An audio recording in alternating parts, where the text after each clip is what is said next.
Good afternoon, everyone. I'm Nathan Shapora, political advisor at the European People's Party, and on behalf of the EPP, welcome to this second episode of EPP Family Talks. We're bringing together our political family by hearing from our leaders around the continent, hearing the ideas and the projects they're working on, in particular during this time of coronavirus crisis. Last week, we were very happy to have with us for our first episode, EPP Secretary General and member of the European Parliament, Antonio Lopez Istúriz.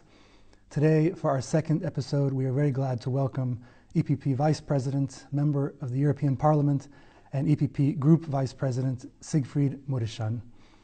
So now, we'll just invite Siegfried here.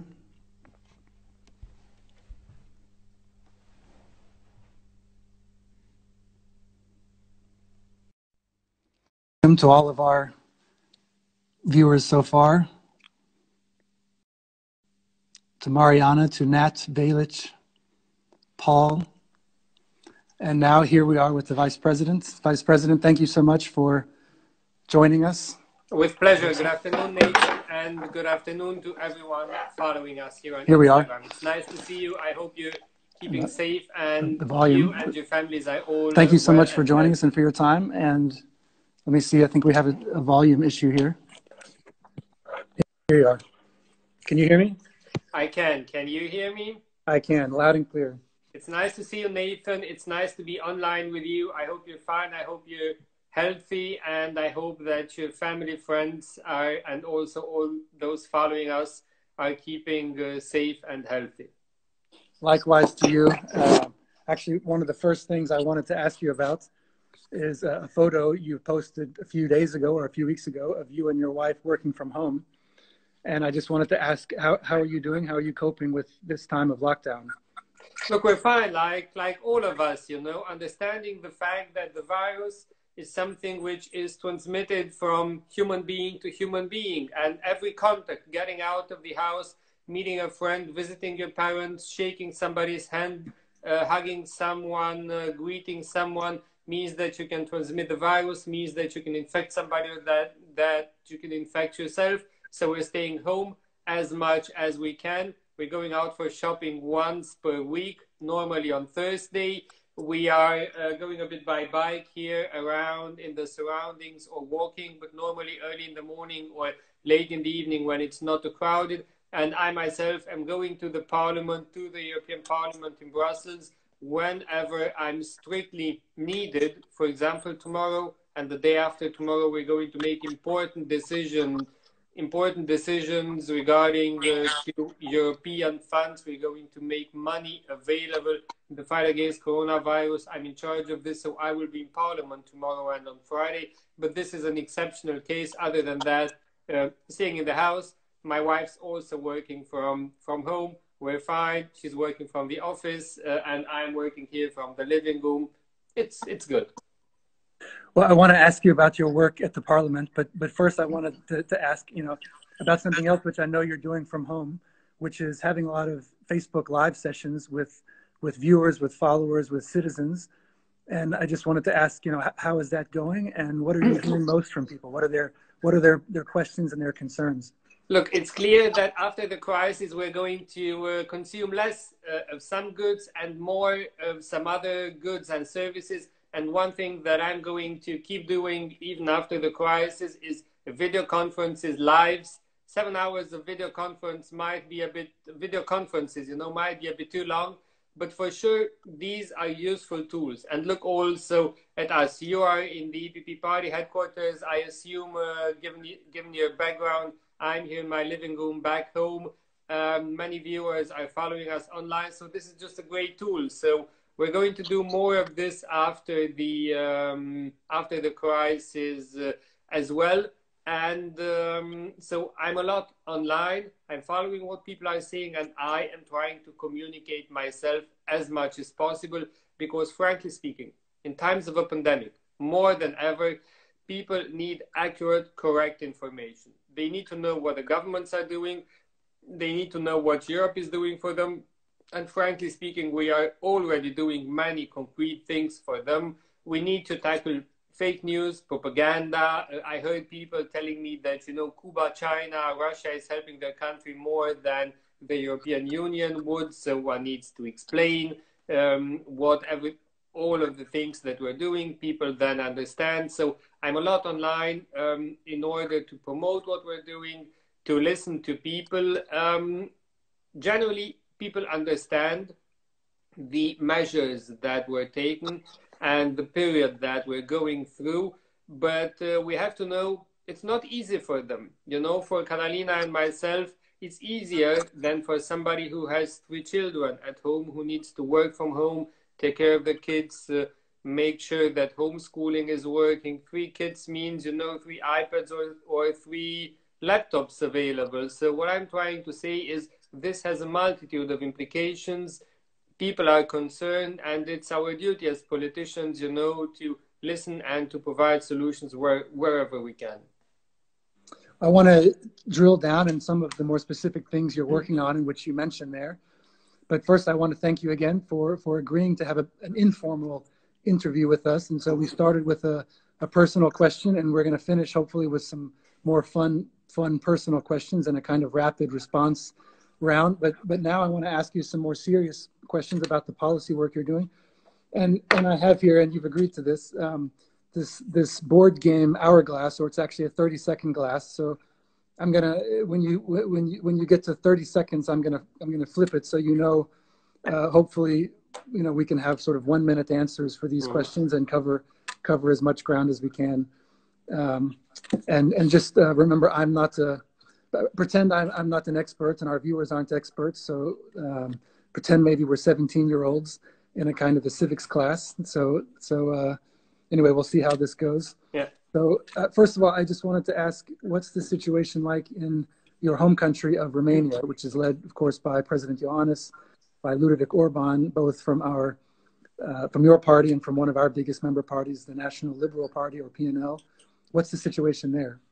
Look, we are a country of almost 20 million people, and many Romanian citizens are living abroad. More than 1 million Romanians living in Italy, and almost 1 million Romanians living in Spain. We are the largest foreign community of people, both in Italy and in Spain. So whatever happens in Italy and in Spain with regards to the coronavirus is a big, big risk for us. So we needed to take tough measures early in the crisis in order to make sure that Romanians returning from Italy and Spain don't infect other people. So already at the end of February, we said everyone coming back from Italy and Spain needs to go into a quarantine of 14 days. We closed down schools already on the 9th of March, when we had only 17 corona cases in Romania. So basically, like all other countries, we also faced shortage of material, of protection equipment. We took tough measures early. They paid off. We have 7,000 cases now,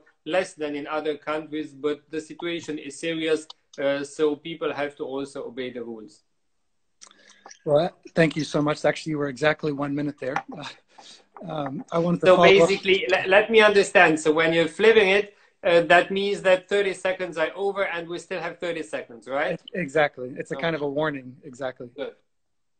Well, one of the things you mentioned is the importance of medical equipment. And this is one of the big ideas that you've been working on in the last few weeks. So really, there are sort of 3 big ideas that I hoped you could explain to us. As far as things you've put on the table in the last couple of weeks. So one of them has to do with making sure medical and protective equipment gets to all the right places, has to do with tariffs. The second one has to do with money in the current EU budget that might be left over, the budget which expires at the end of this year. And then the third one has to do with a proposal for new ways funding can be spent in the next EU budget starting January 2021. So I thought we could take each of these in turn and just have you give us a state of play. What have you proposed, and how are things going now? So first, what's the state of play on tariffs in the European Union for medical and protective equipment? Look, we need loads of face masks, protective equipment, ventilators, and medical equipment, much more to tackle this crisis, much more than we normally need. Many of these goods are produced outside of the European Union. Whenever you would ship them into the European Union, normally one needs to pay tariffs on them. The result of that is that these goods are more expensive, and the result of this is more bureaucracy, the goods getting to the final consumer later with delays. So on the 17th of March, I wrote to the President of the European Commission asking her to eliminate all tariffs and custom duties on the import of medical equipment, protective equipment needed in the fight against coronavirus. And on Friday, 2 weeks, the European Commission did exactly what I was asking them to do. So all tariffs on medical equipment needed during the coronavirus crisis are now eliminated. More than this, the European Trade Commissioner Phil Hogan proposed to the G20 countries to do this at global level. The result of this is that this equipment gets faster, quicker, cheaper, less complicated to the people in need. And just maybe a very bottom line. Well, you're very close. So, I mean, just maybe important to mention both Commissioner Hogan and President von der Leyen, of course, are from our EPP family. And so we thank them as well for the good work that they're doing and that all of our leaders are doing throughout the political family. So just as a follow-up, this has been a very positive achievement, you would say, on behalf of the European Union in helping to solve this tariff issue. Yes, absolutely. So I'm very happy with the way in which the European Commission, Commissioner Phil Hogan, from us, from the EPP, from our Irish member party, Fine Gael, and President von der Leyen picked up this issue immediately. They made it happen. They adopted, so it's now in force. Tariffs are being eliminated, and these goods arrive easier, quicker, cheaper to the people who need them, to the hospitals who need them. And it's particularly good for member states, because when they have to buy this equipment now from countries outside the European Union, they don't need to pay tariffs on it anymore. So it's cheaper. It's good for the national budgets of member states as well, which are under pressure during the crisis also. Well, let's move on to keep talking about the budget. And just I want to reiterate our welcome to all of our guests. I see Karina, I saw Luke, I see people from all over the European Union who are joining us. So you mentioned the current EU budget, so the budget's just for people who maybe don't know, this is called the MFF, multi-annual financial framework. The current one expires the end of this year. You put forward an idea for how to use some money which may be left over from this current budget in this time of coronavirus crisis. So what's your idea for that? Yes, so the EU funds very often finance long-term projects, investments in highways, for example. And in order to plan this properly, we adopt a 7-year multi-annual financial framework. And then every year we adopt a final budget for the European Union. And for the year 2020, there were still 4.1 billion euros available in reserve, unallocated. And 3 weeks ago, I asked the President of the European Commission, Ursula von der Leyen, from the EPP, I asked her in the plenary of the Parliament to make all of these 4.1 billion available for the fight against the coronavirus. Less than 2 weeks later, on the 2nd of April, she made available 3.1 out of these 4.1 billion euros, and she did very well. She made this money available as follows: 400 million euros for medicine and for medical equipment, which the European Union will acquire and allocate to the countries in biggest need. And 2.7 billion euros will go to the governments of the member states of the Union to build temporary hospitals, quarantine centers, to build production lines which will produce masks and other protective equipment here in Europe. So I asked for all of the reserves that the Union still has in this year's budget to be spent on corona, on measures tackling the coronavirus, and the European Commission has already allocated 3.1 billion. Tomorrow in the Parliament we will vote on this. It will become legislation, it will enter in force immediately and will help the people of Europe as of tomorrow. The money will be made available tomorrow with our vote in the Parliament. So this is something else very concrete, which you and others have been working on. So this brings me also to the third idea, which you put forward and have been working on, which also has to do with funding allocated for solving this crisis, and that is with the next European budget. So you've proposed a healthcare solidarity fund. Could you tell us something more about this idea? Have we lost the Vice President? Let's see. All right.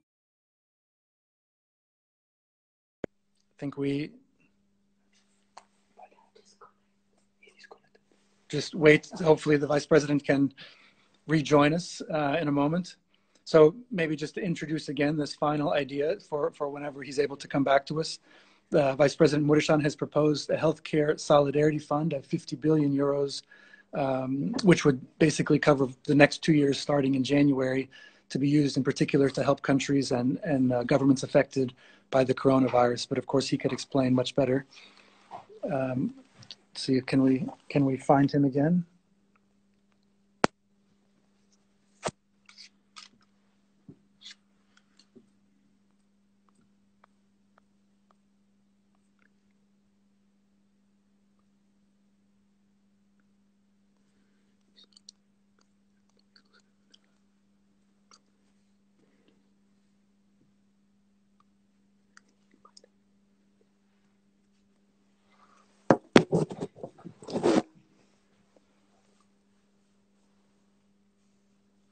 So it seems we haven't been able to reconnect with the Vice President.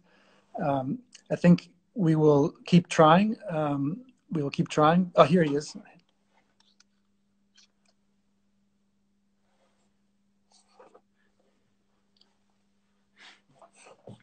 Hold on, I think we've almost got you. Are you there, Vice President? We're waiting for him to connect.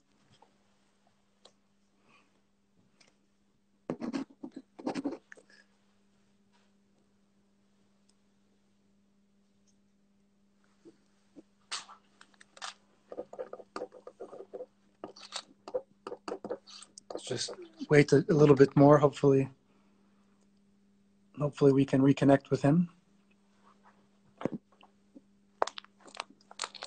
In the meantime, I could go ahead and plug our next episode of EPP Family Talks, which will be tomorrow at 12 o'clock Brussels time. And we will be talking with EPP Vice President and Minister for European Affairs for the Republic of Ireland, Helen McEntee. So look I think we are back online. The Vice President. Welcome back. I'm glad we found you. Thank you, Nathan. Good to see you again. The line broke down. Maybe it's my fault. Apologies. No problem. So I was just asking you about your third big idea, which you put forward recently, which has to do with money you want to set aside to combat the corona crisis as part of the next European budget. Yes. So basically, besides spending everything that we still have at our disposal over the course of this year, we also need to plan for the future. And one of the obvious conclusions of this crisis is that we need to improve the situation in the hospitals in some countries and in some regions in the European Union. And this is why I propose the creation of a 50 billion European Solidarity Healthcare Fund, a fund which makes available money for investments in hospitals everywhere in Europe where it's needed. Out of these 50 billion euros, 20 should be grants, EU funds, which one never needs to return, money coming from the European Union, and 30 billion euros should be credits under very, very good conditions guaranteed by the European Commission. All of these 50 billion euros available over the course of the next 2 years. I made this proposal last week in the EPP group in the European Parliament, receiving unanimous support. It is now an official proposal of the EPP group in the European Parliament, and I'm working hard now to gather a majority in the European Parliament to make this become reality as of the 1st of January. So money to invest into health infrastructure in every corner of Europe where it's needed. And just a follow-up on that, and this comes from one of our viewers actually, who was saying basically Italy in particular has suffered so much and needs a lot of help right now. Is this European Health Solidarity Fund something which could be sort of one additional form of aid or help support for Italy? Absolutely. And honestly, it's exactly the situation in the Italian hospitals, in Bergamo, in some other northern cities of Italy, the situation in the Spanish hospitals in Madrid and in Catalonia, which inspired me to propose the creation of this fund, because Europe is a continent in which people are moving freely. We have freedom of movement. People can choose where they live in the European Union, where they study, where they work. And so to this, the basic right to make sure that wherever you are in the European Union, you receive good medical coverage is something which should be obvious. So I want people, whenever they travel in Europe, whenever they decide to live in another country than their country of origin, to know that, look, the healthcare system ever in Europe can take care of us. And if a similar situation of crisis should occur, we will be well taken care of wherever we are in Europe. Thank you so much for that, Siegfried. I have one more serious question for you. So one more 1 minute question, and then some very short, more fun personal questions before we wrap up this episode of EPP Family Talk. So just the final serious question. In the European Parliament, one of the other responsibilities you have is as delegation chair for the, let me get the title right, the delegation to the EU Moldova Parliamentary Association Committee. What do you think the EU, what is the EU doing, or what should the EU be doing to help support in this time of crisis, to help support Moldova and more generally the EU neighborhood? Look, honestly, the virus doesn't know any borders. It doesn't know where the EU starts and where the EU finishes. And this is why it's our duty to support the 27 member states of the European Union, but also our neighboring country. And particularly in the eastern neighborhood of the European Union, there are 3 countries which have embarked on a very close relation to the European Union. These countries are Georgia, Ukraine, and the Republic of Moldova. And we have made available for the 6 neighboring countries in the eastern part of the European Union.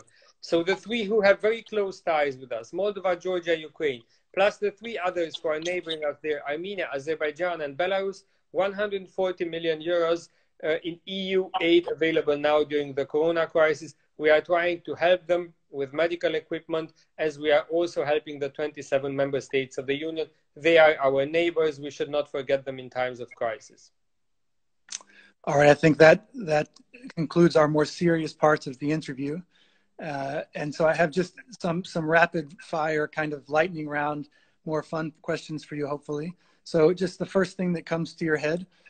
Some of these are related to the lockdown, some of them aren't, but do you have a favorite snack during the lockdown? Look, frankly speaking, some buckwheat chips, but given my blood group, I should not eat buckwheat, but somehow, you know, I end up eating them every morning with milk for breakfast. I like them. What about a meal or a snack you're looking forward to most once this lockdown is over? Look, honestly, there are some good brownies, you know, in the European Parliament cafeteria, which I like very much. So this is something that, you know, I'm looking forward once we're out of the house. Landscape that you miss the most, not being able to move around? Look, everything that I don't see. I mean, I just see the green parts here outside of Brussels, but I miss the seas, I miss the mountains. I'm asking myself whether we will be able to go on holidays in July, August. So mostly I think I'm missing the seas, honestly. What about something interesting you've recently watched? Look, I'm just trying to think. My wife, she was talking yesterday about Homeland, you know, the old Netflix series, which she discovered now. She started watching very thoroughly. I was also watching for some minutes, so I find it interesting. If the lockdown continues, I might end up watching an episode per evening in the next weeks.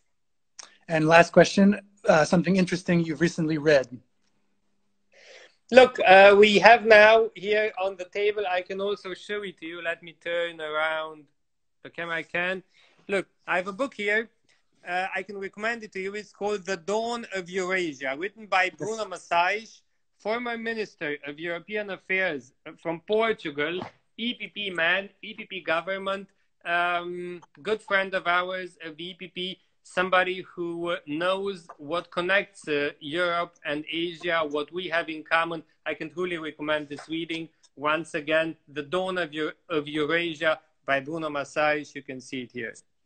I have the same book on my own coffee table at home, so yeah, I know it's a very good recommendation and indeed a very apropos topic in the current moment as well.